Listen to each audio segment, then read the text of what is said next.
Hello everyone, welcome to the channel. आइए करते हैं आज के टास्क का एनालिसिस। ये आपका टास्क छठा है, 11 अगस्त को दिया गया था। मिशन सचिवालय 6.0 मेंस पेड बैच। ये आपका आर ओ 2023 वाली मुख्य परीक्षा का बैच है।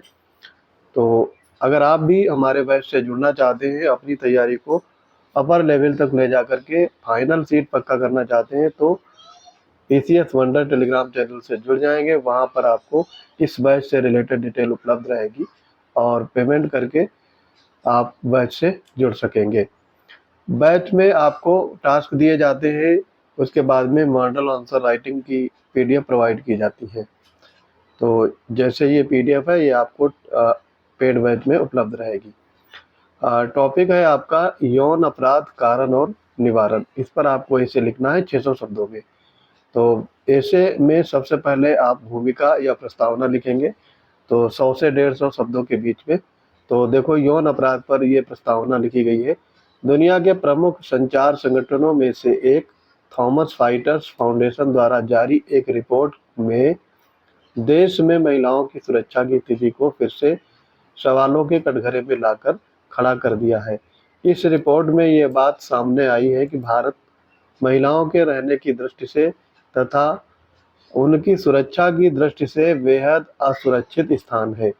लेकिन राष्ट्रीय छवि के नाम पर इस मामले को देश के गौरव से जोड़ते हुए सर्वेक्षण को पूरी तरह स्वीकार नहीं किया गया। सर्वेक्षण की रिपोर्ट की विश्वसनीयता पर भी प्रश्न चिन्ह खड़ा किया गया है।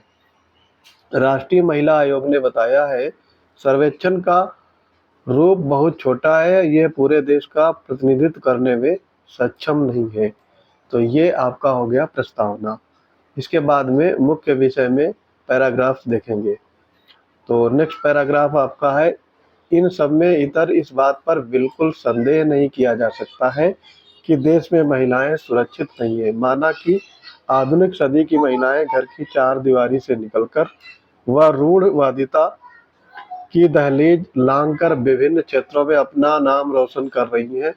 देश के आर्थिक विकास में प्रत्यक्ष तौर पर भागीदार बन रही है। विज्ञान, कला, राजनीति, खेल जगत, शासकीय नौकरी या भारतीय सेना, हर क्षेत्र में युवतियां और महिलाएं अपनी उपस्थिति दर्ज करा रही हैं। मुख्य विषय का अगला पैराग्राफ है, हालांकि ये संख्या अभी कम है, मगर एक सकारात्मक परिवर्तन अवश्य है। यहाँ ठहर कर विचार करने वाली बात है कि रूढ़िवादिताओं की कुरीतियों समाज से संघर्ष करते हुए आगे बढ़ने वाली इन महिलाओं का मार्ग कितना सुगम है।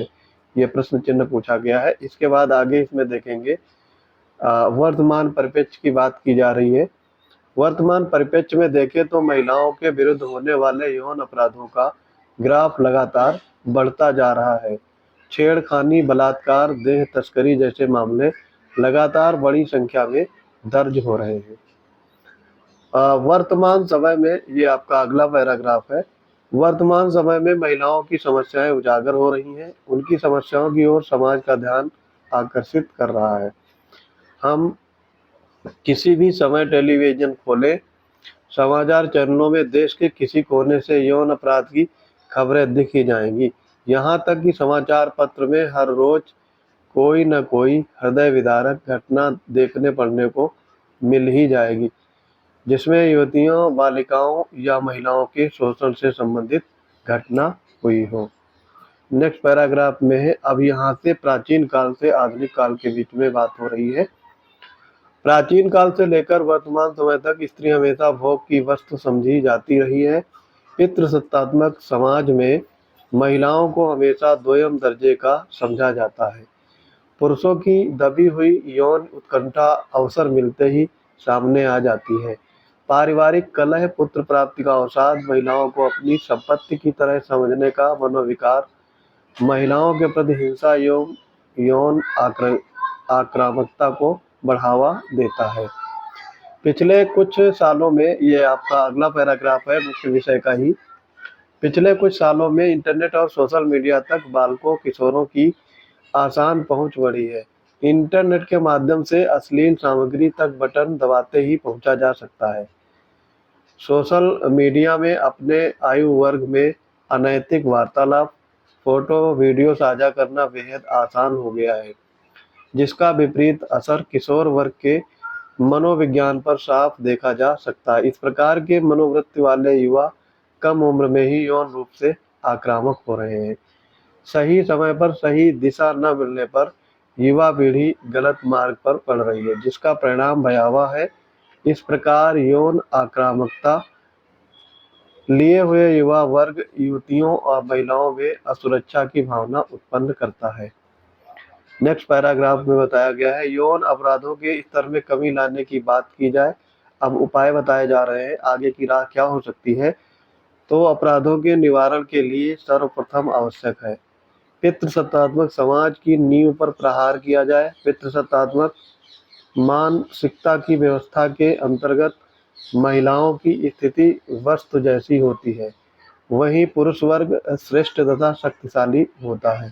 सामाजिक, राजनीतिक, सांस्कृतिक तौर पर पुरुषों की महिलाओं की तुलना में श्रेष्ठ समझा जाता है। इस वर्चस्व को खत्म करना, महिलाओं को उनका अधिकार प्रदान करना, यौन अपराधों को समाप्त करने के लिए बेहद जमीनी व ठोस कदम है। किशोरियों व बालिकाओं को सही समय पर माता-पिता या शिक्षिका द्वारा यौन शिक्षा दी जानी चाहिए, जिससे वे अपने आसपास के माहौल को समझें, सही गलत में अंतर की पहचान कर सकें तथा किसी अवांछित घटना के हो जाने पर माता-पिता को अवगत करा सकें। युवा वर्ग की व्यवहारिक शिक्षा व जागरूकता यौन अपराध के निवारण के लिए कारगर उपाय है। यौन अपराध को रोकने के लिए न सिर्फ कानून बनाए जाएं, बल्कि यथाशीघ्र न्याय की प्रक्रिया भी पूरी की जाए। आधुनिक संचार के साधनों जैसे रेडियो, टेलीविजन, मोबाइल फोन आदि को रेगुलेट करने संबंधी सख्त कानून व नियम बनाए जाएं, जिससे महिलाओं को भोग की वस्तु समझने जैसी धारणा पर अंकुश लग सके। ये थे इस पैराग्राफ पे आगे की राह यानी उपाय बताए गए हैं, कैसे यौन समस्याओं को रोका जा सके, यानी यौन अपराधों पे अंकुश लगाया जा सके। अब आखिरी पैराग्राफ है, ये आपका होगा निष्कर्ष या कंक्लूजन। मानसिक व शारीरिक तौर पर हुए अत्याचार के घाव शीघ्र नहीं भरते, अवचेतन मन में कुंठा बनकर एक सामान्य व्यक्तित्व के निर्माण में बाधक बन जाते हैं। इसलिए आवश्यक है कि सामाजिक और कानूनी तौर पर यौन अपराध को खत्म करने के कारगर उपाय किए जाएं तथा हर युवती को उनके अधिकार तथा अवसर दिए जाएं। तो ये आपका यहाँ पर यौन अपराध कारण और निवारण पर ऐसे कंप्लीट होता है। तो इसमें देखो पीसीएस या फिर आरओ और बीईओ, इन तीनों में आपके ऐसे लगभग सिमिलर होते हैं, केवल शब्द सीमा का अंतर होता है। तो अगर इन तीनों में भी आप किसी की भी तैयारी कर रहे हैं तो ये ऐसे आपके लिए रामबाण होंगे।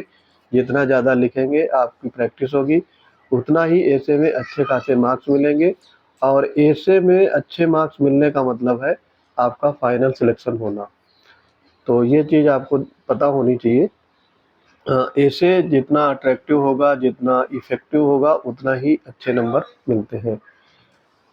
तो यहाँ पर ये ऐसे कंप्लीट होता है। अगर हमारे पेड बैच से जुड़ना चाहते हैं तो पीसीएस वंडर्स टेलीग्राम चैनल से जुड़ जाएंगे। वहाँ पर इन सारे बैचेज की डिटेल्स उपलब्ध रहेगी। और ध्यान रहे, इन सारे बैचों की जो पीडीएफ है वो केवल पेड बैच में ही उपलब्ध रहेगी, क्योंकि पीडीएफ फ्री नहीं है। वीडियो फ्री है, वीडियो देख करके आप अपने नोट्स बना सकते हैं, वो एक अलग बात है। लेकिन पीडीएफ के लिए आपको पेड बैच से जुड़ना होगा। तो आई होप ये वीडियो आपको पसंद आ रहे होंगे। मिलते हैं अपने अगले इंपॉर्टेंट वीडियो के साथ, तब तक के लिए पढ़ते रहिए। जय हिंद।